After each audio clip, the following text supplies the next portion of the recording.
with was the killer instinct. Wanted to win the fight and willed it to happen. I feel like I'm in the top group of the featherweights.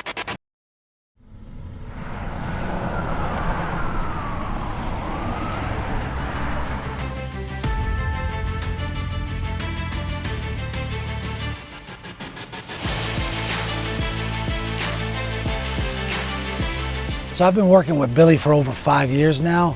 He came to us after an injury. He needed some help getting back on his feet, and we implemented a recovery program for him and then implemented a strength and conditioning program for him.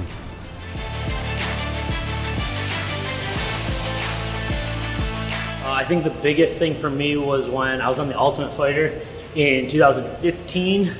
I noticed then that a lot of the guys were a lot bigger and stronger than me. And just having, just being good at fighting wasn't enough. So after that, in about 2016, is when I started working out with Driven. That's when we really started adding the strength and conditioning. I'm on year 4 or 5 right now at this point, and I'm a completely different fighter. I haven't felt like I've been out-strength in a fight since then. And it's just been a huge improvement for my overall game. And moving forward as a high-level athlete, it's super important for my career right now.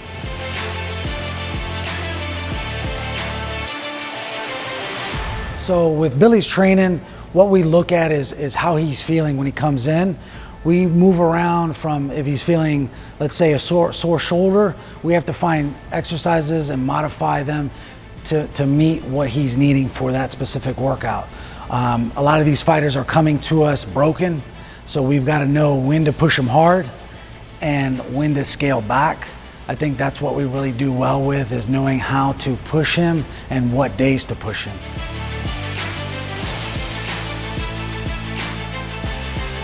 Yeah, Madison Square Garden, definitely a dream come true.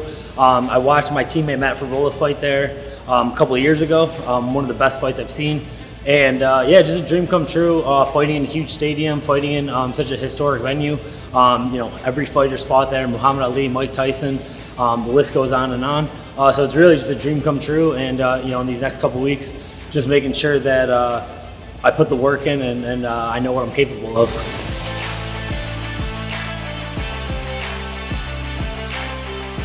For this fight, Billy's got to win.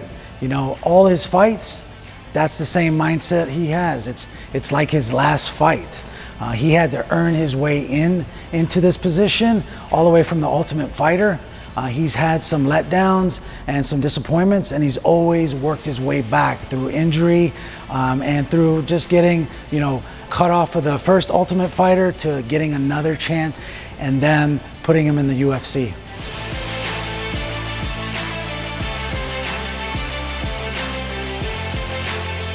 I think the biggest thing that separates me from a lot of other guys in the UFC, or especially my last few opponents, is a lot of guys specialize in one thing.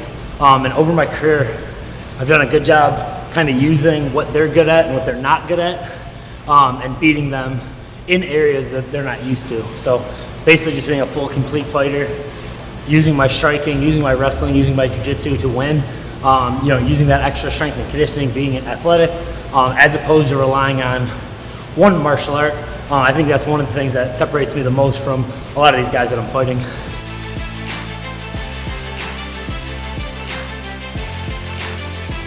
So at this point in my career, it's pretty much like what I've been working for since 2010 when I first moved to Tampa. I basically moved to Tampa to get in the UFC. So I think the biggest motivation was, being broke when I was 21, 22, 23, 24.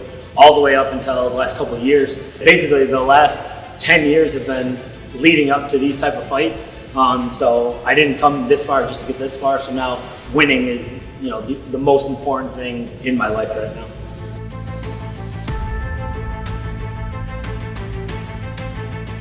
This has been a beautiful journey. Even from when I started, wishing that I had an athlete to train, and being where I am now with having Billy coming to our studio, working with our trainers, my son looking up to him. So it's been a beautiful journey, just seeing him climb. As he climbs, we get to grow, and it's like family. It's really like family.